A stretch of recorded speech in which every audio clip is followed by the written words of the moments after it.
talk to us a little bit about how the shoes that we're wearing could be part of the equation that people are in such pain? The human body's basically made up of three systems: a nervous system, a skeletal system, and muscles and tendons. And the human foot is this extraordinary, complex, as we say, the most advanced piece of technology to ever go into a shoe is the human foot. And the human foot houses these three systems in a really sophisticated way. If you look at the most advanced robotic feet, they're just pathetic compared to the human foot. So 28 bones, hundreds of muscles and ligaments, and thousands of nerve endings. And the modern shoe industry basically takes those three systems and completely undermines them. Big padding, takes away all the nervous and sensory feeling. Stiff shoes and heeled shoes reduces the dynamism of the foot. So the arch is held in place. The rest of the foot is sort of stuck in place. So the foot is unable to be dynamic. So the muscles and tendons are not used. Don't use it, you lose it, your feet get weak. And then, of course, literally, your big toe is designed to be your body's pivot and anchor. And nearly every shoe takes your big toe, shoves it up against the other toes, suspends it in the air. So you literally can't use it. So if your feet are not working well, then you have to overcompensate for that up the kinetic chain. So you then overcompensate in your knees and your hips. The foot is designed to take 50% of the shock absorption in every step, in every movement. So, and big shoe, padded, raised heel shoes effectively completely take that away because it allows you to move in an unnatural way. So you then have to absorb all of that extra shock up the system in your knees, in your hips, in your back. And of course, if your feet are not working naturally, then the rest of your body's not working naturally. And unnatural movement, as you very well know, results in pain and discomfort. And as you say, unfortunately, chronic pain is in the majority of people over 50 years old. It's partly to do with sedentary lifestyles, but I would posit that a lot to do with weak, deformed feet caused by the shoe industry. For a lot of people, this is going to be a shock because they look at the shoe industry and they think of the big companies that are out there, right? The Nikes, the Adidases, the other companies that are there, and their ads make it seem like these shoes are so technology forward. So after billions of dollars in R&D and all these things, how is it that these shoes are actually not supporting us and they're actually causing more problems?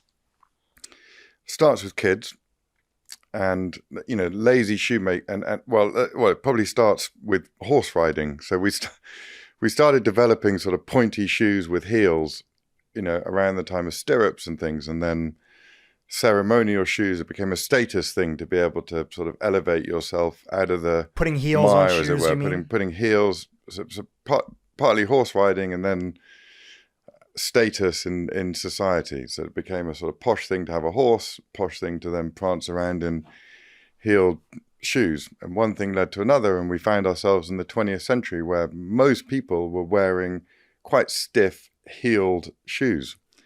So Nike came along in the 60s and they started off quite barefoot shoes. The first Nikes had nothing underfoot. They were very flat, almost like track spikes. And Bill Bowerman was a big believer in natural movement and allowing the foot to move naturally. But they were encouraging a lot of people to get out there and jog and run. They started the jogging revolution in the 60s and 70s. But they noticed lots of people were getting injured, and they brought in a bunch of doctors. And the doctors said, well, look, the problem is that everyone's prancing around in heeled, pointy shoes. So the transition from those shoes to track spikes, effectively, is too much. So you need to design your shoes to mimic the sort of heeled dress shoe.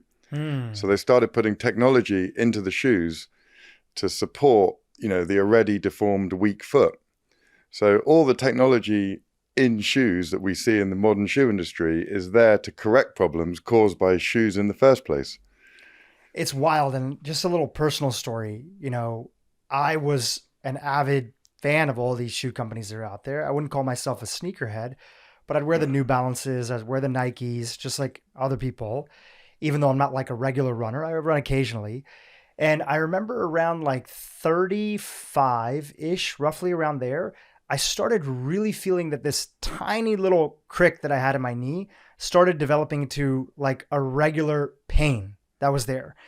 And it was persistent on a weekly basis, but then it really elevated when I would go to a wedding and I'd be dancing all night in sort of dress shoes. And I'd feel like, oh my gosh, I really freaking hate wearing dress shoes.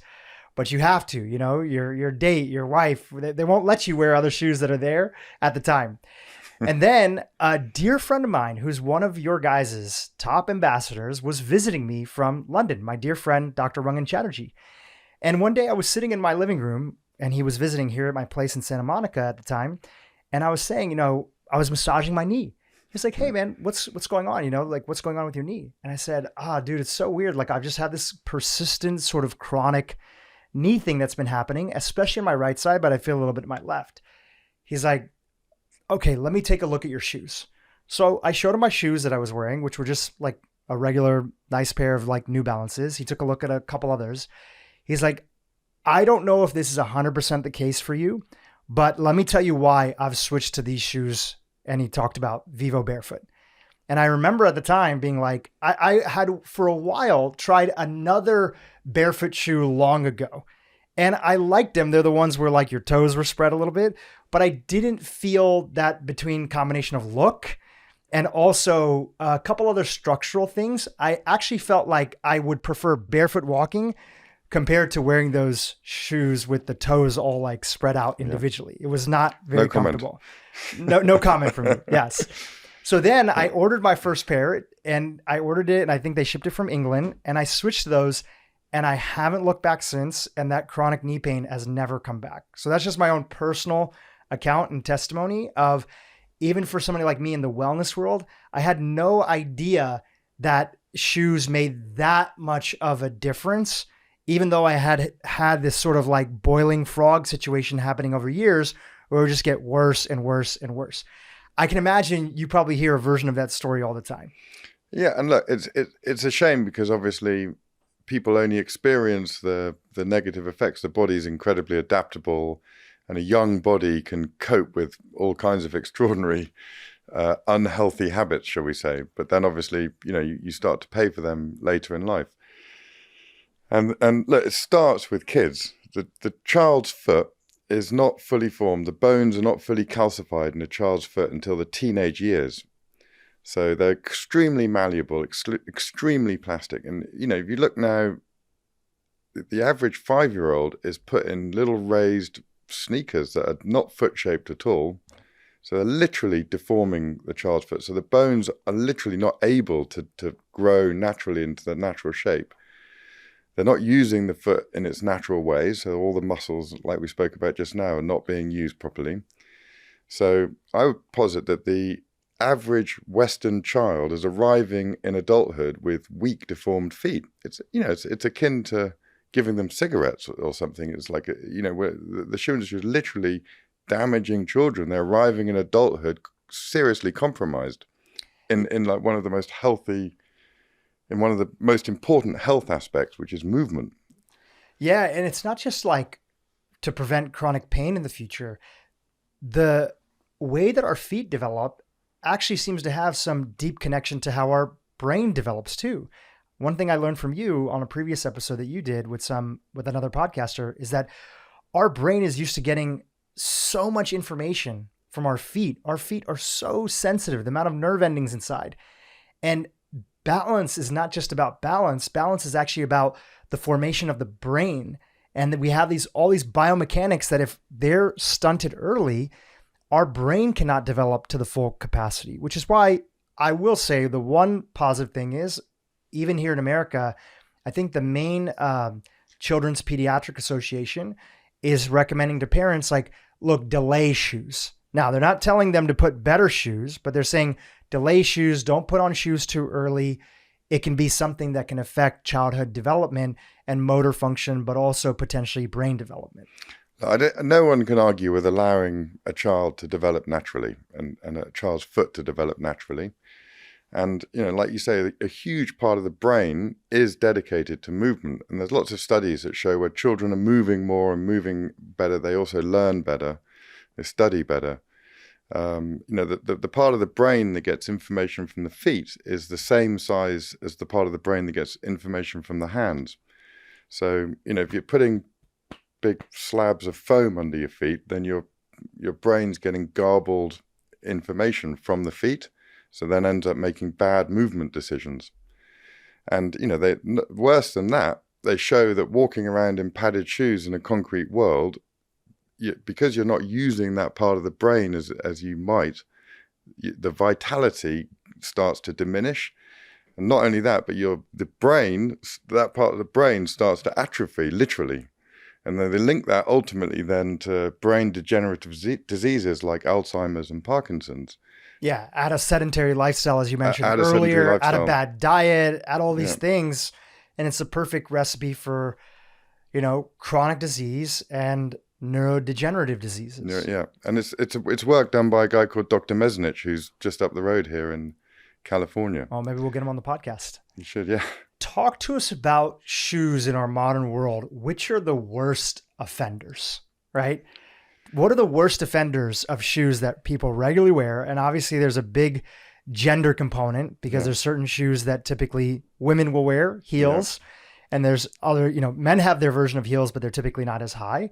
What are the worst possible shoes that if somebody is wearing them every single day and has to, and listen, my heart goes out to people that are in jobs and positions and other things where there's a standard and they're trying to navigate around it. We'll talk about that in a little bit. But what are the worst offenders when it comes to the shoes? Well, obviously, the further away from the natural condition, I would say, the less good. So the higher the stiletto and the pointier the stiletto, less good. The more padding and the more constricted and the greater the heel raise in a sneaker, the less good.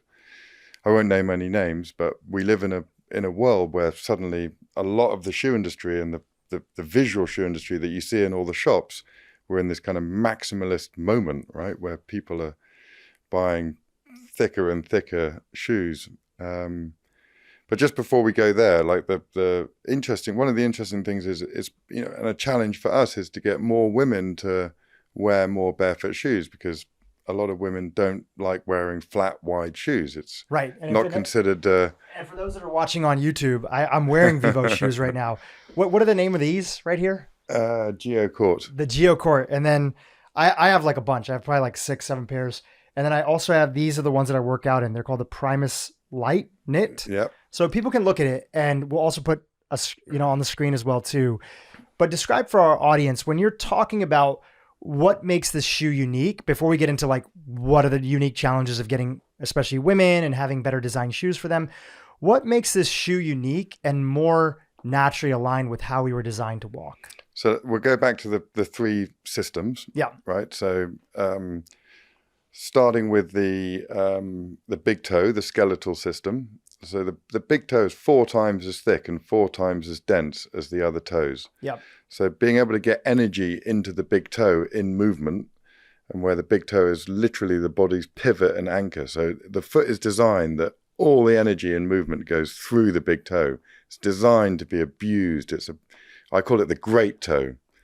And so a shoe needs to be wide enough and flat enough to allow that to happen.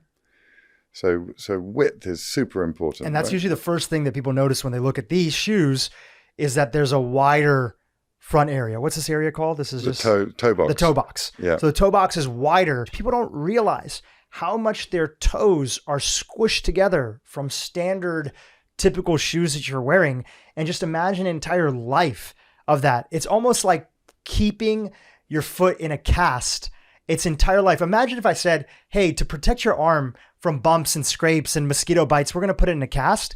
And yeah, you'll have some mobility, but you'll not be able to move it beyond, let's say, a certain amount of degrees. But we're going to keep it that way the entire life, right? Anybody who has a cast that has worn it for a while knows that even in a short period of time of 6 to 8 weeks, one arm is so much smaller and less developed than the other arm in just 6 to 8 weeks. Now imagine an entire life of doing that with typical shoes. And look, it's the last part of the body that is, like back in the day, people might have worn magnificent hats that literally sort of, big flowery hats that literally probably constricted all the blood flow to the head, wore bone corsets that sucked in the belly and, whale bone sort of things to prance around in to literally deform the middle part of the body. All that's gone, but still feet are still literally being deformed by really modern footwear, which is unbelievable, right? There's also in history, there's this, I don't know if you know the story, I believe it was China, there was this period of time where one of the empresses brought into fashion this idea of intentional foot deformation at a young age. Do you know about Lotus this? shoes, yeah. Yeah, lotus shoes, right? Was that in China? Or was it was China, yeah. It was China. And if you look at it, you can see how a society, now I'm sure whatever ideas they had and everything, I'm not trying to knock on any culture, but you see, Tessa, can we look this up, lotus shoe, so that we can bring it up on YouTube for those that are looking at it? If you can look at the feet of the women, Chinese foot binding, the foot of individuals who were wearing these shoes. Shows how malleable the foot is. It shows how malleable it is. And it also shows you that you can literally, because of fashion, style, culture, anything can be done to the foot. Like for those that are listening, the foot literally looks like a heel. It has a carved heel and the toes are wrapped underneath the foot. And we are doing a mild version of that today with our shoes. Yeah. And look, dare I say it, that obviously the high heel is the closest thing to that, the stiletto. And which is a reason why like so many women have bunions, have to have foot surgery, have chronic knee pain. Yeah. My wife. Here's a bit of a news flash. Like a lot of people go, oh, bunions are hereditary. My mum had them, so I got them. Yeah. They're not hereditary. Bunions are not hereditary. Bunions are gain. Tell us why bunions are not hereditary. If you have bunions, what the hell is going on with your feet? I would posit that every bunion is caused by inappropriate footwear, deforming the feet. You literally are deforming your feet. Nobody inherited a bunion. And the biggest offenders, of course, and my heart goes out to them, it's a bigger societal issue, everything like that, is women who have to wear stilettos and high heels on a regular basis. My wife was in investment banking, right? She'd have to walk to work in those shoes. Luckily, enough people have the right frame of mind that they switch to other shoes when they're in the office. They pull out their sneakers and that. But years of that, it will really f up your feet. And dare I say it, like what we notice with our shoe sales in places like Scandinavia and Germany, where women is the women's emancipation movement is perhaps slightly more advanced, or the slightly less misogynistic societies, where women are generally wearing quite unisex products, shall we say, and almost nobody walks around in heels anymore. We see our sales much higher, but we struggle actually in places like America, where there's still this expectation on women to sort of wear pencil skirts and heels to work, less and less so, and COVID arguably helped that. We struggle more, the sort of almost more misogynistic a society is, to sell barefoot shoes to women than, so it's almost parallel to the level of misogyny and emancipation in a society. Well, I was telling you that because there's, one of the beauty of podcasts like this and other podcasts that are out there is that there's no longer the gatekeeping that prevents these dialogues from happening. And there's so many people, you guys don't advertise in America. And yet I was chit-chatting with you beforehand. I go to my chiropractor's office here in Los Angeles. It's called the Life Center. Shout out to Dr. Jeremy Brook. He's amazing. Almost 60% of the shoes that are set up on the shoe rack that he has inside. Anytime I go in and people are in the different patient rooms, I look, it's all Vivos. It's all Vivobarefoot shoes because people come in because they have back pain. They talk to Dr. Brook and they learn from the staff and they see, what are you wearing? What shoes are better? So I think people are finally, and I know LA is a little bit of a la la land bubble, but people are waking up and realizing that nothing looks as good as being healthy feels. Right. And there's so many people, including close friends of mine, that whether they're in their gym or whether they're going to their chiropractor or their doctor or anything, and they're like, I cannot live this life anymore of this chronic pain. To this date, I cannot wear other shoes. I am in situations sometimes where I want to be careful with the word have to, but let's say the occasion calls for something like a wedding where maybe there's photos or other stuff and I want to be respectful. It's not my wedding, but I'm playing a crucial part in it, or I'm arm candy to my wife. So I will wear that. And then as soon as we're at a place where like people are busy and cocktail hour is kind of done and we're all like in the reception hall, I always bring a bag that has Vivos in it. And I almost always strike up a conversation and convince a few other people that they have to give this shoe a try, because every single fucking person is in dire pain that night with their heels. One good trend, I'm on a little monologue right now. One good trend, at least that I've seen in weddings, is that they're very good at getting sandals and other things out there earlier and encouraging people to switch to, sneakers, where maybe 10 years ago, people would, weather the storm the whole night. So I am seeing that, which is a beautiful thing. It's, like you say, chronic pain is endemic in society. And that is a real problem, I think, on many levels, because when people are in pain, then they make less good decisions about everything. And they get sort of, they get agitated and annoyed, and the way they do their work and their jobs and their family. Yeah, we don't want no one wins from on any level. And if we can play a little part in getting people's feet back to healthy status, what the research shows is that just by walking around in barefoot shoes for 6 months, no special exercises, and obviously it would work if you're fully barefoot, be even better. Kids in there, so the study was done on quite young people between 25 and 35 years old. Just by walking around for 6 months, their feet got 60% stronger. Wow. So it's not to say that barefoot shoes make your feet stronger. The point is that the average person is walking around with very weak, deformed feet. And just by using your feet again, to use the cast analogy, just by using your arm again, the muscles will reactivate, the foot reactivates, and the shape changes a lot. You probably experience it. You find it harder and harder to get back into those dress shoes, right? As your feet get stronger, the muscles get stronger. Absolutely. And obviously you've got strong, healthy feet, then of course, up the kinetic chain benefits no matter what you're doing. Yeah, and I think even when you are dancing at a wedding, and you are in your high heels or your Cuban heels or whatever you're wearing, having strong feet will be better for that, for those little moments. Although my tolerance is a lot less, so I'll fling them off a lot earlier. I think one important point here is that, yes, you're a founder of a company. We'll talk a little about your origin story. But really, you're on a mission to get people to walk and use their feet more naturally. And one takeaway that everybody can do today is just literally walk barefoot more often. Strengthen your feet, walk barefoot more often. And Rangan mentioned this in the podcast that you guys did together. I'm Indian background, a lot of Asian families, South Asian, Indian families. They have a general rule, like shoes come off in the house. And so from a young age, I had pretty much lived my life barefoot. In fact, I used to try to convince my soccer coach when I was younger, can I just play barefoot? Because I feel like I'm faster, I can kick better. He was like, no, it's a liability. If somebody steps on your foot with cleats, which obviously he's right, you can't do that. But any opportunity I would get to be barefoot, I would prefer that. I actually felt genuinely, no pun intended, I felt more grounded when I was barefoot. And it was a big part of how I grew up. And shoes were always like, if I have to wear shoes, right? If I have to wear shoes.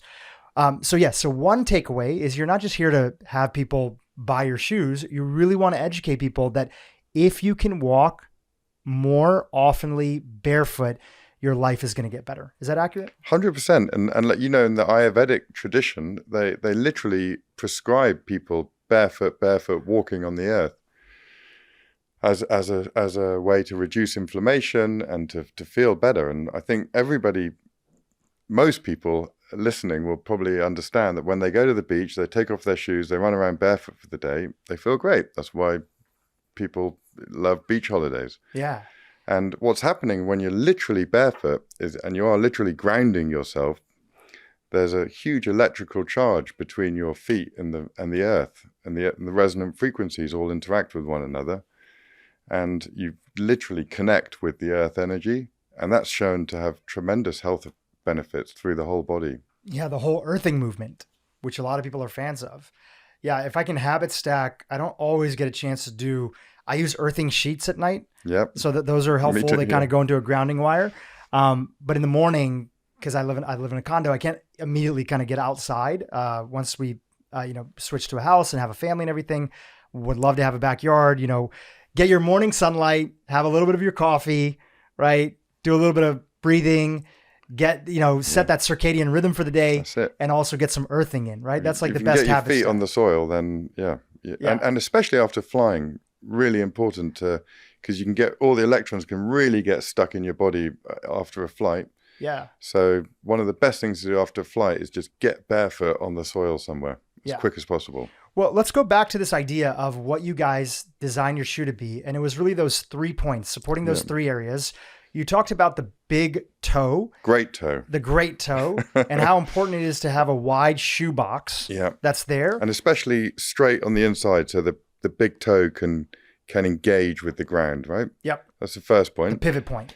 Second point is super thin sole, which allows the nerve endings to feel the ground. So, when you're moving too fast or too unnaturally, if the nerves are sensing that, then it can send information to the brain to readjust movement. Yeah. And so your body's making thousands and thousands of micro movements and corrections depending on what terrain it's on. And if your nerve endings are not feeling that, then the body's having to guess, right? The brain's having to guess. So super thin, so wide toe box, super thin sole. And then the third thing is simple. It's zero drop and flexible. And that just allows the foot to splay and contract. The arch is designed to be super dynamic. It's not designed to be held in place. It's not meant to be very rigid. It's not meant to be very, very rigid. The toes are designed to splay and contract. And the ankle's designed to have incredible movement. If anybody's looking on YouTube or if you're listening on audio, I'm literally bending the shoe in half. And it's almost like the way I describe it to friends is there's just enough support. I'll go one step further than that. Yeah. Like you can. Yeah, you're literally folding up the entire shoe, Right. rolling it into As little shoe as possible there. as little shoe as possible. So you want enough support. And of course, there's the whole style piece where they have to look good. That's the society that we live in. And definitely, even from the time that I started wearing Vivos, which was probably about 5 years ago to now, I really want to give it up to your team. Like the designs have come a long way, right? In the beginning, it was pretty like, okay, hey, you're sort of function first, right? And then the design is sort of secondary for a lot of my friends that were involved in it. I'm not saying it was kind of your approach, but recently there's been some styles, even this version of this Primus Light that I think you have for women. Yeah. It's the one shoe that I've been able to get my wife to wear, right? And so she's on the train. She wears it whenever we walk, other stuff. She is a little bit of a sneakerhead, so she pulls out her other shoes. But every so often, I try not to have a husband, I told you so moment, but every so often she'll say, oh, my feet are hurting a little bit, or it's so weird, my hip hurts. So, oh, babe, why don't we just try like your Vivos tomorrow instead, right? Let's try your Vivos instead. Let's walk around. She's like, are you sure? Is that really going to make a difference? Is that really going to make a difference?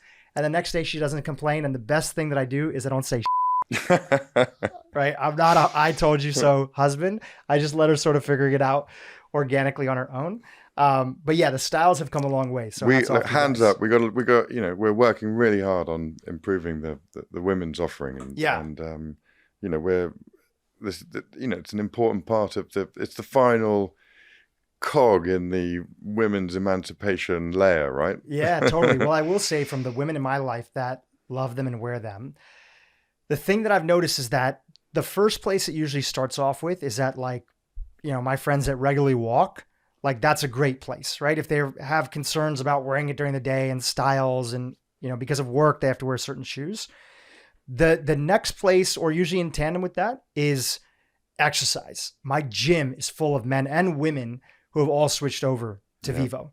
And that's incredible because people genuinely feel like they have better stability. You're doing a deadlift now and you can actually feel the ground and you can grip the ground in your shoes in so much of a better way than the shoes that people were wearing previously. That improves this mind-body connection and you genuinely feel like you have better control. So that's another thing that I've seen. The studies show that just by being barefoot or wearing barefoot shoes improves balance by 40% compared to normal shoes, right? And, the study was done particularly in regards to older people. And, in the UK alone, we spend £3 billion a year in elderly people falling. In America, it's probably 30 billion. And, if you could just reduce that by 10% and just give people better stability and better balance, obviously, let alone in the gym and weightlifting and things. But those numbers of 60% improved strength, 40% improved stability and balance, they're stunning numbers. And it just shows how far modern normal shoes are from our natural base layer. They're miles away. Like, you hear about 10% increase. Like, this is 60% and 40%. That's crazy. That's crazy. To being a human being, walking is so critical. And the thing that you look at it only upright bipedal creatures on earth. Right. And it's a big part of, if people read the books like Born to Run and other books that are out there, or even some of the work of Yuval Noah Harari and talking about the importance of walking and migration as part of our species, on top of other things like cooking.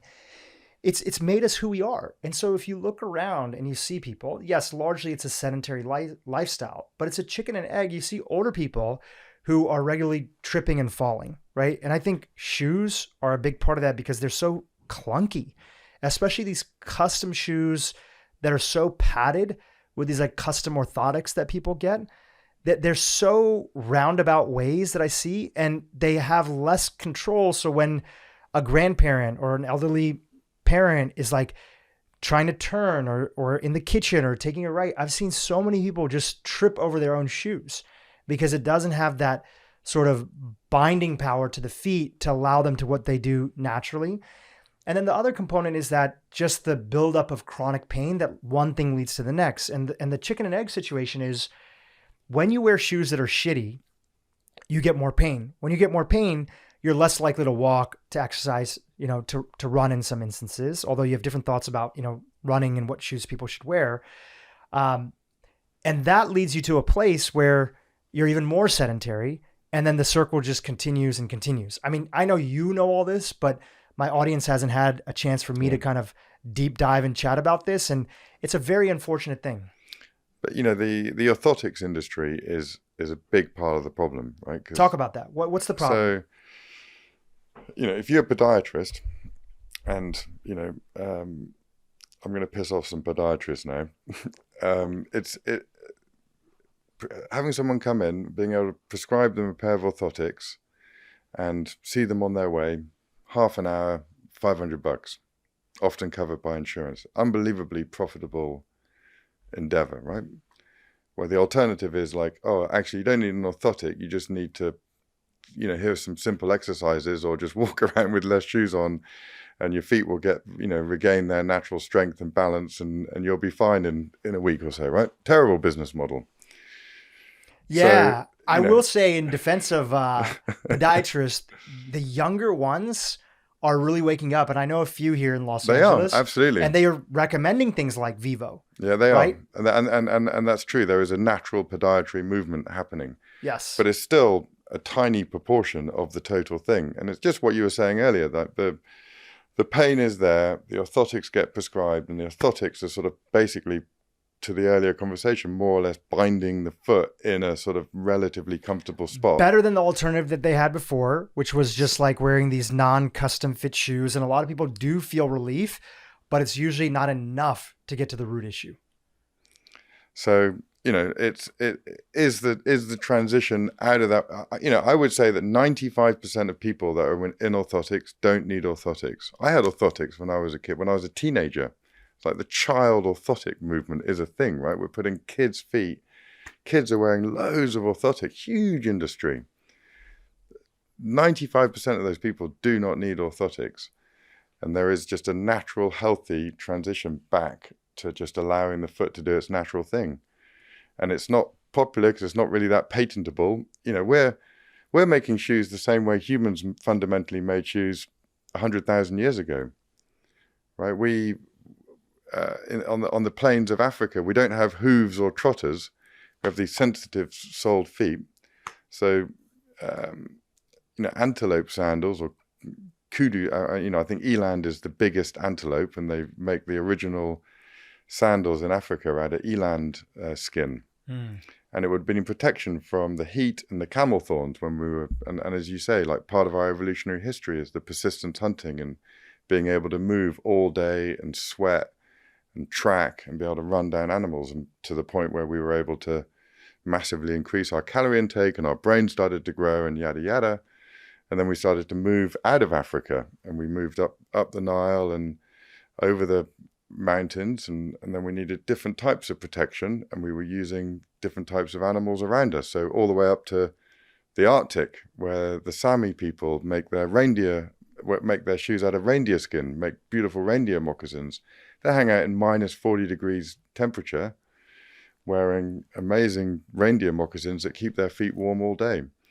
And they're just one thin layer of reindeer skin. Right. Even though they're super protective against the cold, they're very flexible. And they're completely all barefoot shoes. They allow the foot to do the natural thing. Same for the first peoples in America, making shoes out of bison skin, or in India, maybe it would have been buffaloes, or even just in the rainforests around the world, where they take things like papyrus and make little woven sandals. So, humans have been making shoes all over the world for thousands of years, but they would have always let the foot do the natural thing. And obviously, they didn't seem to, if humans were in chronic pain in those societies for all those years, then they wouldn't have made it. Of course. Yeah, our species wouldn't have been around as long. Right, so it all worked pretty well. And actually, there's a lovely story in the Arctic, and the Sami people, they wear these reindeer moccasins. They're made from the skin below the knee of a reindeer, which is the part of the reindeer that's obviously in the snow all the time. So it's evolved to be particularly warm, and the hair follicles are particularly hollow, so it creates this lofting. But anyway, they're amazing products. They don't waste an inch of the pattern, and they're amazing shoes. And all that, they wear them bare feet with just a little bit of hay inside for insulation. But those people in the Arctic are very well looked after by the Scandinavian South societies, right? They're very conscious, and they send a lot of money and equipment and tools to them and things. One of the things they send is posh southern boots. And I was lucky enough to go up there recently, and there's a sort of rumor almost that most of them are now wearing the posh southern boots, but they're starting for the first time to experience knee and hip and back pain. Wow. And so there's a sort of almost old wives' tale has developed. So like, when your knees and your back start hurting, just go back to wearing the traditional reindeer moccasins and you'll feel better. Yeah. And so it's like this fascinating little microcosm of exactly what we're talking about. People happily running around all day long in barefoot shoes in extreme conditions, then suddenly putting on modern shoes and going, oh, hold on a minute, I feel shit. My back's hurting, my knees are hurting. So get your bloody barefoot reindeer boots on and you'll be fine again. And it's just, that's a lovely... and that happens in societies all over the world, obviously. Yeah, I love that story. There is a situation that sometimes people's feet, especially if they've been wearing a lot of these heels and dress shoes and other stuff, are so kind of out of whack that there's a little bit of an adjustment period of switching over to barefoot shoes. Yep. Can you talk about that? Well, it's exactly as you said. It's if you've got your arm in a cast and you take the cast off, the muscles will have atrophied. You'll have lost some of the skillful natural movement of it. So walk before you run.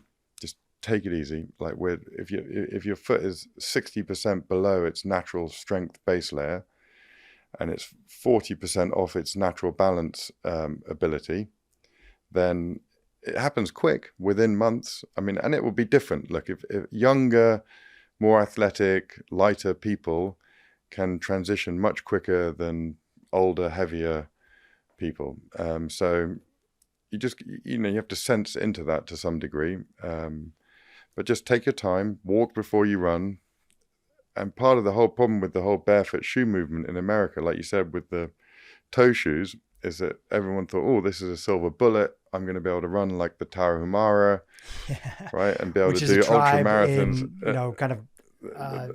They're basically cousins of the Aztec or Mayans, I believe, right, yeah. Something like that. In the Copper known Canyons. For long distance running in like Mexico region. Correct. And so, yeah, the problem with that obviously is people got injured, right? When you do too much too soon, and you sort of carry on going about things in the way you were doing things before. So running is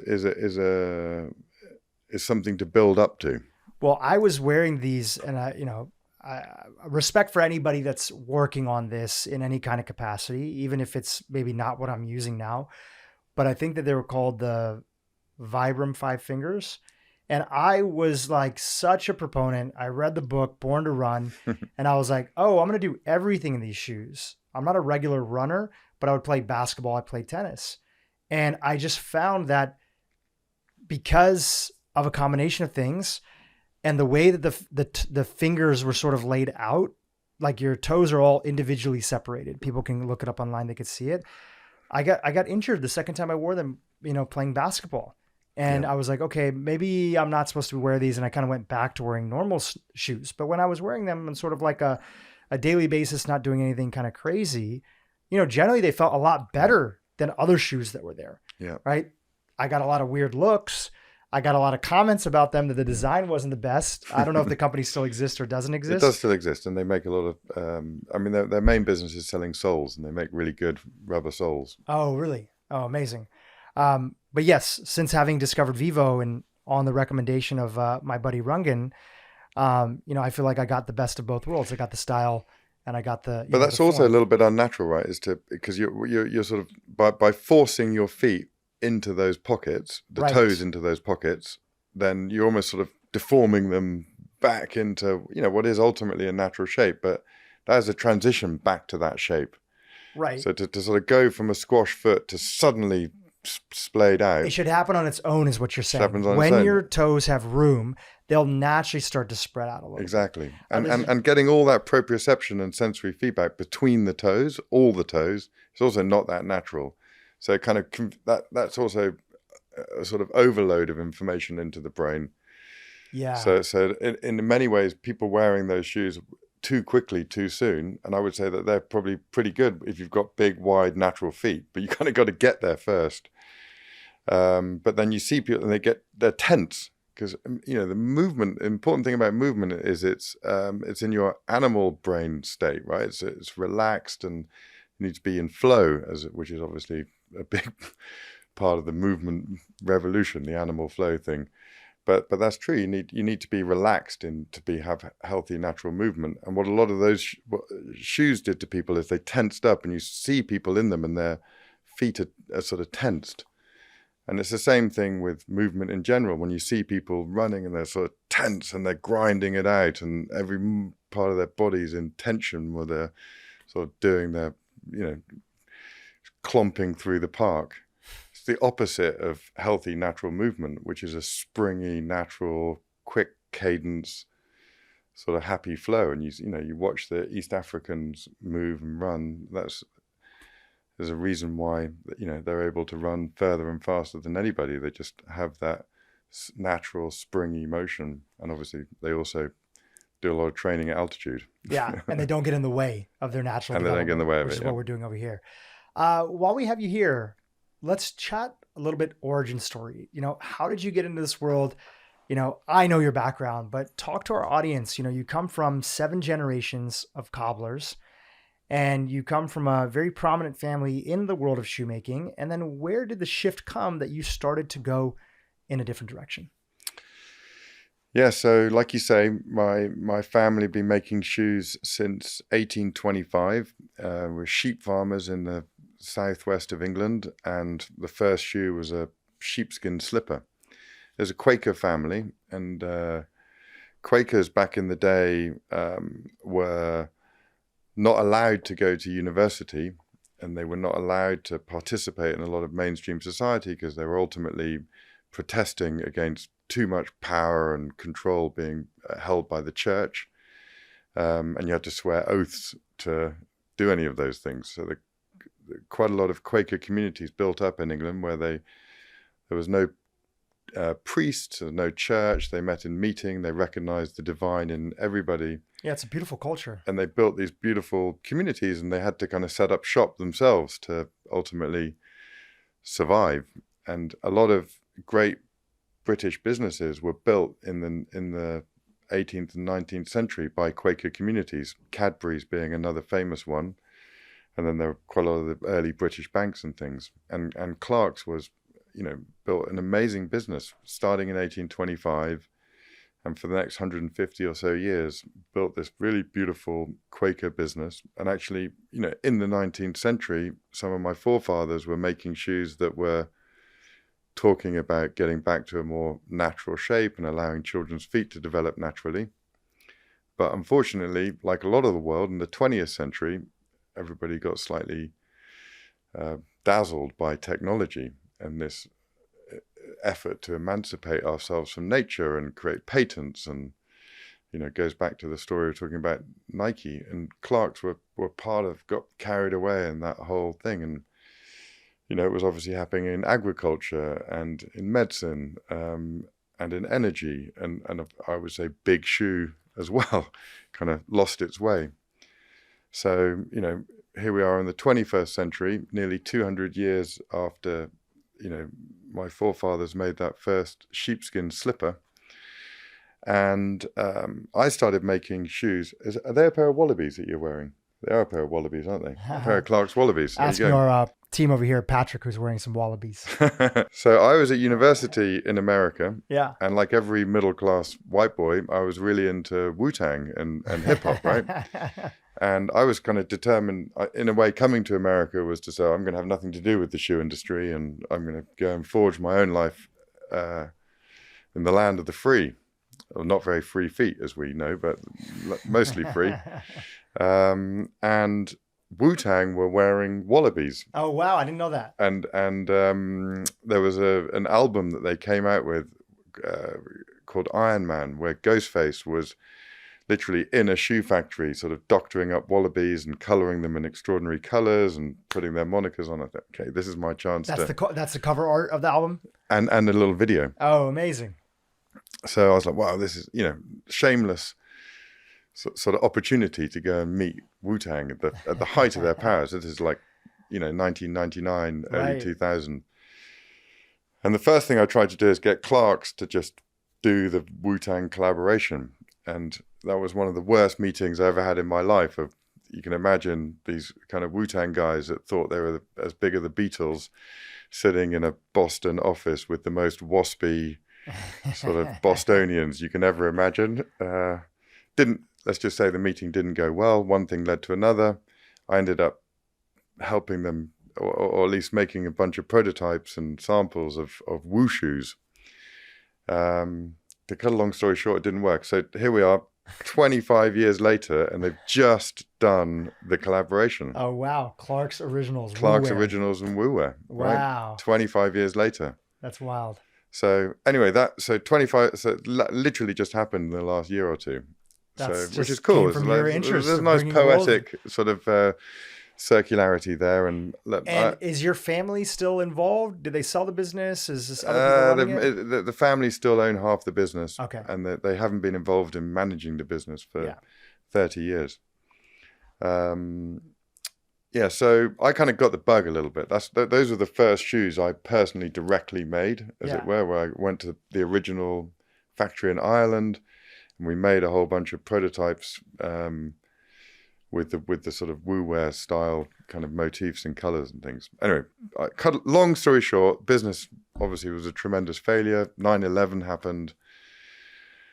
I got out of America. I actually moved to Asia for a bit. And then one thing led to another. I kind of got the shoemaking bug, and I started another shoe business. Also did a business called Worn Again, which was a upcycling shoe business, literally making shoes out of rubbish. And then it was a childhood friend of mine that came to me with a Nike Huarache, cut the sole off, stitched on a tennis racket cover on the bottom, literally made a sort of moccasin out of a Nike, and said, this is how shoes should be made. Wow. And this friend, were they like a runner? Were they somebody that was like very into this sort of... So he was a tennis player. Okay. And he was at the Royal College of Art. He was an industrial designer. And he realized he kept on getting injured playing sport and wearing his normal shoes and rolling his ankles. And his dad was an Alexander technique teacher. Mm-hmm. Have you heard of that? Sort of postural absolutely. alignment. Yep. And it was through that and through his own negative experiences that he realized there must be a better way. And a lot of Alexander technique is taught barefoot. Yeah, a lot of people here in LA do it because of acting. Exactly. Like yeah. repurposing A lot of musicians and actors. musicians, Exactly, actors. A good friend of mine, Adam Cobb, in my men's group, who has been training with them for a little while. There you go. So that's where it came from. Incredible. So, and I just instinctively loved the idea. And then we went on this crazy journey and it's incredible. Like we went to develop the shoes, and it was, and I think of it now, and back in the days, the old shoemakers, well, that's not how you do it. You don't do it like that. You don't do it like this. Because we were young and naive on many levels. And all good things come from that, where it's just young, naive people going, well, why are you doing it like that? And they're like, I don't know. We've always done it like that. Or maybe shouldn't do it like that. And it was literally like that. There was a moment in Clark's when I went to the Clark's children's department, and a last is the plastic foot shape thing that you make a shoe on, right? So it's looks like a plastic foot, basically, or should look like a plastic foot. And they had all the different sizes laid out, so from newborn kids, toddlers, all the way up to teenagers. And when you look at these lasts, the plastic foot shapes, they look like feet all the way up to sort of toddlers, and then suddenly get to about age 4 or 5, and they suddenly don't look like feet. They look like shoes. Wow.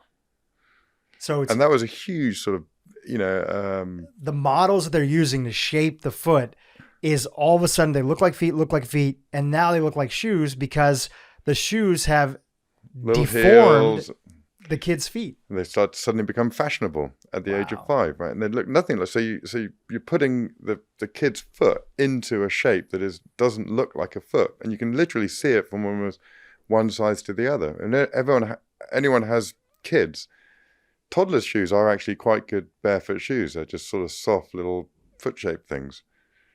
And then you get your first pair of shoes when you first go to school, and it's like something hunk. Yeah, they're not malleable. Right. They're super on trend. And you go around to these old shoemakers and say, why are you doing like that? And they're just like, well, I don't know. It's just the way we've always done it. Yeah. And it's this sort of just mindset and this mass manufacturing mindset of fashion, what the consumer wants. I went around and spoke. We tried to sell, I said, this is a bigger idea than we can ever do. So we went to Under Armour, tried to get Clark's to do it, tried to get a number of different businesses, big shoe companies to do it. And the executives would always say, look, I get it. I kind of believe in it, but the consumer isn't ready. They're not going to want to buy these shoes. They don't want to buy these shoes. They look silly. They're wide. And so we thought, fuck it, we've got to do it ourselves. Yeah. And that was. And that was what year? What year did you guys launch? So we were in gestation, shall we say, for quite a few years, but then we launched Vivo as a standalone brand in 2012. 2012. Yeah, that was when we sort of gave up trying to get other companies involved and sell it. And so just over 10 years ago, we were all in, almost immediately went bankrupt because we knew about this research coming out of Harvard. We thought and it basically showed that moving barefoot was a lot less injurious, twice as less injurious and 10% more efficient than moving in modern shoes. It's exciting research, and we thought, well, boom, this is it. Let's call up 60 Seconds, call up Panorama. This is it's going to bring the towers of Babel Big Shoe down.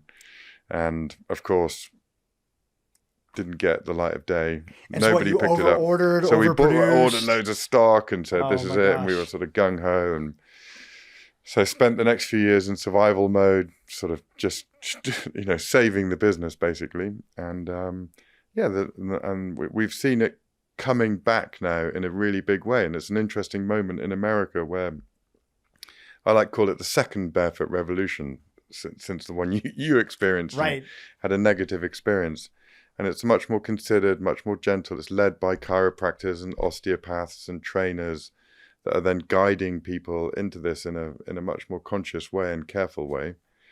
Less of the toe shoes, more of the allowing the foot to do its natural thing, and it's really happening, right? It's people are rediscovering it. But the amazing thing is when you go out into the shoe stores around America, the shoe du jour are big maximalist trainers, right? Crazier than they've ever been almost. Totally. So you've got this weird juxtaposition of what's kind of in all the shoe store windows is the opposite of actually what a lot of people are wearing and actually rediscovering natural movement. So we've still got a long, long way to go. There's a long way to go, but I always believe in the power of word of mouth. When somebody feels like their life is significantly improved from an authentic recommendation from often another friend, in the case for me, Rungan told me, I switched the shoes. Obviously, there's not a time that I'm not flying. There's not a time that I'm flying. There's not a time that I'm sort of in a more public area where like I'm exposed to other people, even sitting at the coffee shop down the street. And if my feet are kind of sticking out, I'm being kind of lazy a little bit. Somebody will say, dude, what are those shoes? Right? It's a conversation piece. And then you tell somebody and they see the genuine enthusiasm. And I'm not like a paid ambassador of the company. These are just genuinely things that have made a difference for me. And then, every so often somebody's like, I have that same thing. I need to. Unfortunately, right now, outside of the training environment and the chiropractor, I still see that a lot of people are drawing towards them out of pain. But every year, as also the designs improve, I see more people saying like, oh, I just want to wear that independently. Okay, I get that idea. I'm not in pain. I'm young. I'm not there yet, knock on wood. But I just want to get there ahead of time because I believe in the concept and the idea. It's another preventative thing for me to do, just like I might shop organic or, do other things that are there. Yeah. People either come to us through desperation or inspiration. Yeah. Desperation or inspiration. We've got to do a better job of the inspiration, make better, like you say, better designs and inspire people to. Yeah. You're getting there. Make You're the totally move. getting there. Yeah. Like I genuinely like the shoes better than the other shoes that I have. And I haven't even touched those shoes in years. They probably don't even fit anymore.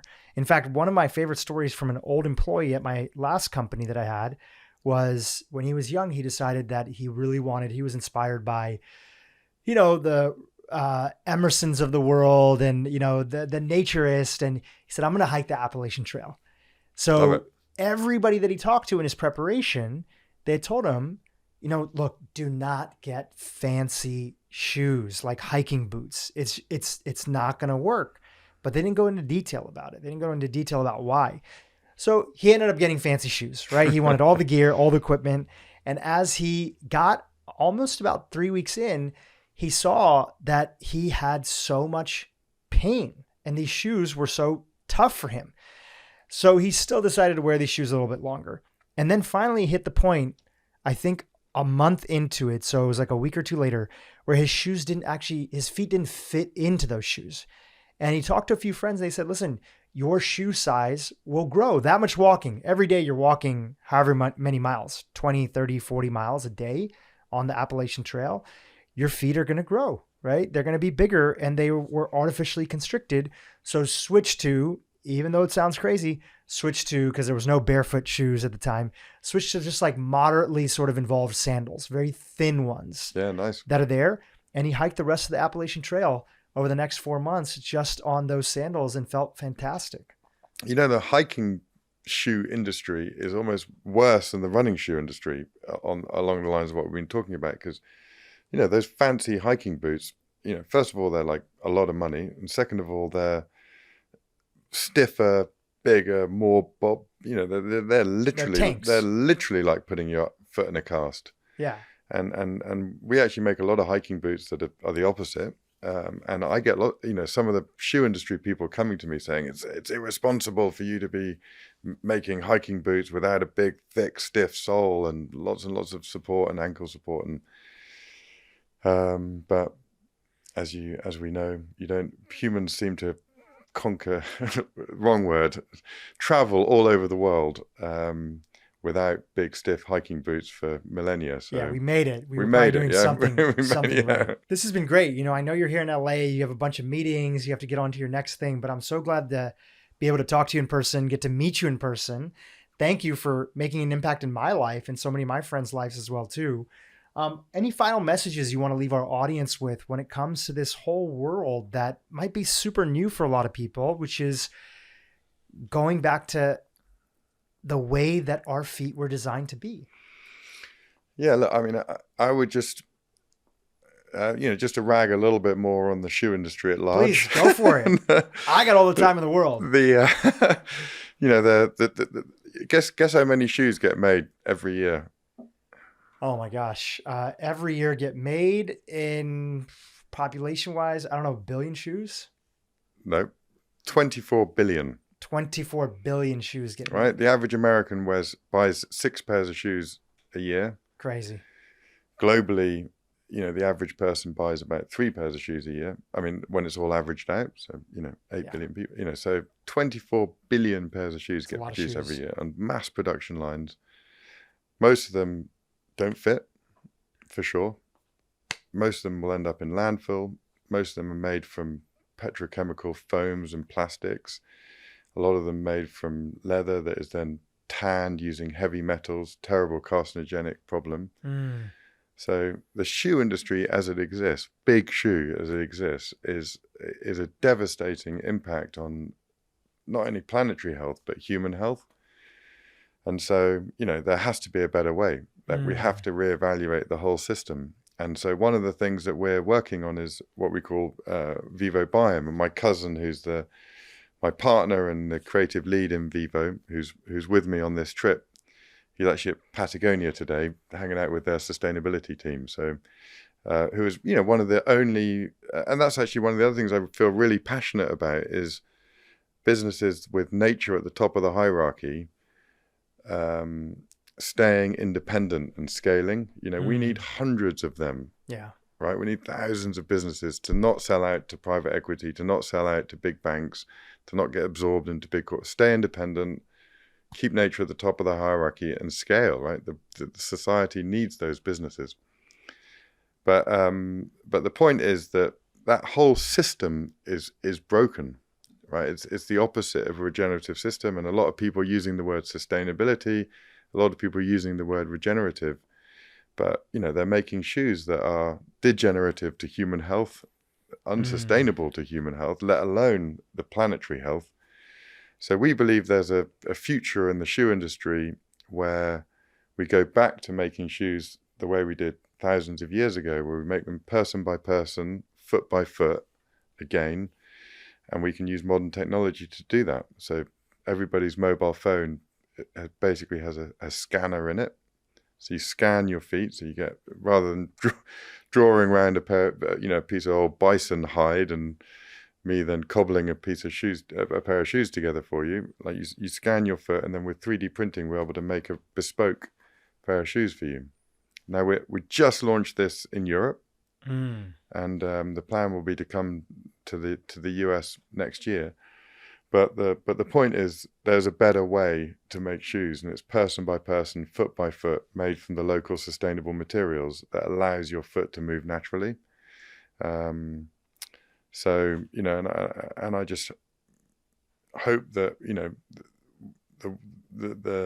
the getting back to, because we always talk about the sort of progressivism in society, and a lot of businesses need to make progress, but actually getting back to the old natural ways and using the old natural principles, we hope that many other businesses and many other industries join the movement, right? Join the Rebel Alliance. And of course, in your world, it's ultimately just getting back to basic natural health.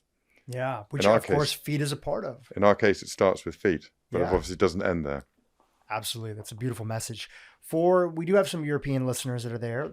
So is this through the Vivo brand? So they go to the website? Yeah, Vivobarefoot, yeah. So it's Tessa, can we click on that? Just so that we can see where it is. So you go to the Vivo website, and then it's in beta form, vision for a radical scan to print circular bare footwear system that reimagines how footwear is designed and made. Amazing. So it's available in Europe, and then eventually it'll come to America.